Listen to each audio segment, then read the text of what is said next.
தமிழக இசை உலகில் வரலாறு படைத்த நம்முடைய பாசத்திற்கும் அன்பிற்கும் உரிய அன்புக்கு பாத்திரமாகவும் நல்ல ஒரு வடகொதுக்கு இணைய பண்பாளரும் எல்லோரும் அன்பாக இருக்கின்ற இசைஞானி என்று சொல்லக்கூடிய போற்றக்கூடிய இசைஞானி அன்பு சொல்வது இளையராஜா அவர்களுடைய அன்பு மகள், பாசத்திற்குரிய ஒரு மகள். அந்த ஒரு இசைக்குயில் தன்னுடைய தந்தை வழியிலே ஒரு இசை என்னும் அந்த இன்ப நாதத்தை உலகம் முழுவதும் வாழுகின்ற தமிழர்கள் அத்தனை பேர் நெஞ்சங்களிலும் காதுகளிலும் இன்றைக்கும் ஒலித்துக் கொண்டிருக்கின்ற அளவிற்கு இசை உலகில் ஏறக்குறைய ஒரு 250 பாடல்களுக்கு மேலே பாடி தனக்கென்று தன்னுடைய தந்தை வழியிலே ஒரு இசை வரலாற்றிலே ஒரு சரித்திரத்தை ஏற்படுத்திய ஒரு சகோதரி என்று சொன்னால் மறைந்த நம்முடைய அன்பு சகோதரி பவத்ராணி அவர்களை பவதாராணி அவர்களை நான் இந்த நேரத்தில் குறிப்பிட்டாக வேண்டும். 48 வயது அவருக்கு. காலம் நம்மிடையே அவரை பறித்து விட்டது. அவர் இன்னும் ஒரு 30-40 ஆண்டுகள் வாழ்ந்திருந்தார்.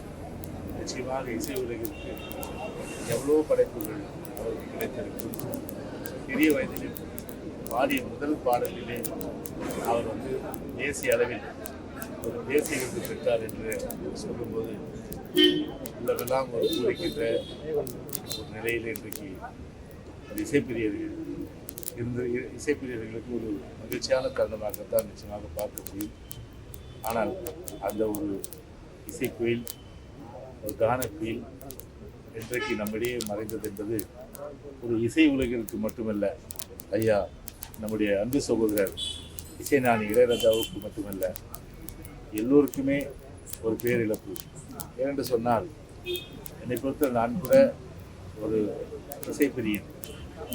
எனவே அந்த ஒரு வகையிலே பார்த்தீங்கன்னா பொதுவாகவே இது போன்ற அதாவது ஒரு மெல்லிய அந்த ஒரு குரலோடு பாடுகின்ற அந்த தன்மையோடு அந்த குரல் வளம் இருக்கின்ற பாடல்கள் இன்றைக்குமே காதுகளிலே ஒலித்து கொண்டு நம்ம எவ்வளவுதான் நமக்கு பிரச்சனைகள் இருந்தாலும் கூட அந்த பிரச்சனைகள்லாம் தாண்டி நம் மனதை அமைதிப்படுத்துகின்ற வகையிலே அவருடைய அந்த இசையும் சரி குரலும் அமைந்து அந்த வகையில் நமக்கெல்லாம் ஒரு பெரிய அளவுக்கு ஒரு மன ஆறுதல், மன சந்தோஷத்தை தரக்கூடிய வகையிலே இசையில் ஈடுபட்டிருக்கக்கூடிய இந்த பங்காக இருந்தது. ஏன்னா அந்த ஒரு ரீதியில் நம்முடைய அன்பு சகோதரி பவதாராணி அவர்கள் இன்றைக்கு இல்லை என்ற ஒரு சூழ்நிலை என்று நினைக்கும் போது நம்மை போன்ற இசைப்பிரியர்கள் மட்டுமல்ல, தமிழ்நாட்டில் இருக்கின்ற அத்தனை மக்களுக்கு உலகம் முழுவதும் வாழ்கின்ற தமிழர்கள் அத்தனை பேருக்குமே இசையிலே வாங்கக்கூடிய அத்தனை பேருக்குமே ஒரு பெரும் இழப்பாகத்தான் நிச்சயமாக கருதப்படுகிறது. எனவே தான் மறைந்த நம்முடைய அன்பு சகோதரிக்கு இன்றைக்கு அனைத்து இந்திய அண்ணா திராவிட முன்னேற்ற கழகத்தின் சார்பில் கழகத்துடைய பொதுச் செயலாளர் சார்பில் இன்றைக்கு மாலை அணிவித்து அவருக்கு மரியாதை செய்யப்பட்டது. அவருடைய இசைஞானி அன்பு சகோதரி இளையராஜா அவர்களுக்கு எங்களுடைய இயக்கத்தின் சார்பில் ஆழ்ந்த இரங்கல்களை நாங்கள் இந்த நேரத்தில் தெரிவித்துக் கொள்கிறோம்.